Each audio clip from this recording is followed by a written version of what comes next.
திருவாரூர் மாவட்டம் முத்துப்பேட்டை உலக புகழ் பெற்ற ஜாம்பாவனோடை தர்கா மகான் செய்கு தாவூது ஒளிவுல்லா ஆண்டவரின் 724வது ஆண்டு பெரிய கந்தூரி விழா கடந்த 23ஆம் தேதி தர்கா முதன்மை அறங்காவலர் பாக்கர் அலி சாஹிப் தலைமையில் கொடியேற்றத்துடன் தொடங்கியது. இதனைத் தொடர்ந்து 10வது நாள் முக்கிய நிகழ்வான சந்தனக்கூடு விழா கோலாகலமாக நடைபெற்றது. முன்னதாக புனித சந்தனக்குடம் தலையில் சுமந்து எடுத்து வரப்பட்டு கண்ணாடிகளால் மின்னொளியால் அலங்கரிக்கப்பட்ட சந்தனக்கூட்டில் வைத்து வானவேடிக்கை மேலதாளங்களுடன் சந்தனக்கூடு ஊர்வலம் துவங்கியது. தர்காவிலிருந்து அலங்கரிக்கப்பட்ட சந்தனக்கூடு ஊர்வலமாக புறப்பட்டு முக்கிய வீதிகள் வழியாக சென்று மீண்டும் தர்காவை அடைந்தது. அதிகாலை புனித ரவுலா ஷரீஃபுக்கு சந்தனம் பூசும் நிகழ்ச்சி நடைபெற்றது. இந்நிகழ்வில் கேரளா, கர்நாடகா உள்ளிட்ட பல்வேறு மாநிலங்களிலிருந்தும் பல்வேறு மாவட்டங்களிலிருந்தும் ஆயிரக்கணக்கானோர் கலந்து கொண்டனர். சந்தனக்கூடு விழாவை முன்னிட்டு மாவட்ட காவல் கண்காணிப்பாளர் கருண் கரட் தலைமையில் 500க்கும் மேற்பட்ட போலீசார் பாதுகாப்பு பணியில் ஈடுபட்டிருந்தனர். இந்நிலையில் உள்ளூர் மக்களுக்காக நடத்தப்படும் அந்திக்கூடு ஊர்வலமும் வெகு விமர்சையாக நடைபெற்றது.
திருவாரூர் மாவட்டம் முத்துப்பேட்டை தர்கா மேன்மிதங்கிய மகானுடைய பெரிய கந்தூரி விழா மிக மிக சீரும் சிறப்புமாக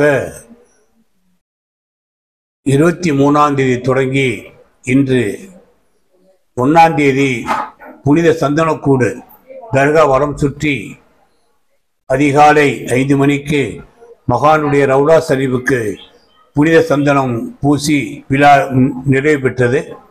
இந்த விழாவிலே ஜாதி, மத, இன, மொழி வேறுபாடு இல்லாமல் பல்லாயிரக்கணக்கான மக்கள் கலந்து கொண்டு சிறப்பித்தார்கள். நாளை அந்திக்கூடு விழா நடைபெற இருக்கிறது. 5ஆம் தேதி ஆண்டகருடைய புனித குடியறைக்கு அனைவருக்கும் அன்னதானம் வழங்கி விழா நிறைவு பெற இருக்கிறது. இந்த மகிமை பொருந்திய இந்த சந்தனக்கூடு விழாவிலே நாடு செழிக்கவும், விவசாயம் செழிக்கவும், இயற்கை சீற்றங்கள் இல்லாத வாழ்வு மக்களுக்கு கிடைக்கவும், மேலும் நோய் நொடி இல்லாத வாழ்வு மலரவும், சகோதரத்துவம் தலைக்கவும் இது விசேஷமாக இந்த கந்தூரி விழாவிலே துவா செய்யப்பட்டது.